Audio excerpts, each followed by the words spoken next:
All right, it's time to subcut all of the strips I sewed yesterday. And as I cut them, I am going to label them because in Ellie's instructions, she has step 1, step 2, like which step made that piece. So I'm going to label them as I go to help me stay organized. So in my last video, I got a couple questions asking for tips on how to cut better.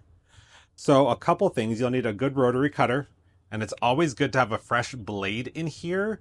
If you don't know the last time you replaced it, replace it now. You'll also need a good rotary cutting mat. I use the Big Mat rotary cutting surface, which is a hard plastic. You can also just get a self-healing mat, but a better quality mat is going to give you better results. And then a ruler. So for this kind of setup where I have a strip unit that I'm going to be subcutting, I will use one of the lines on the mat to make sure that it is lined up. Now I cut ambidextrously, so I can cut with my left or my right hand. So in some of my videos, you'll see I cut and then just switch hands and cut. Not everyone can do that.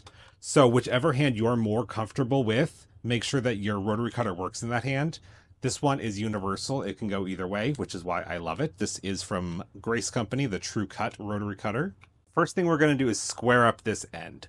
So for me, I'll just cut it and then continue cutting with my left hand. But if you aren't ambidextrous, just flip it around, line it up.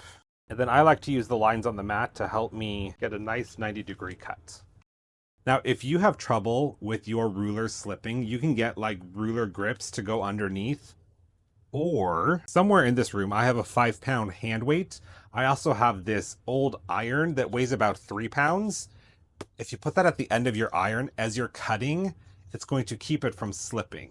After you squared it off, you can just flip it back and continue cutting. So I'm going to get all of these cut and label them as I go.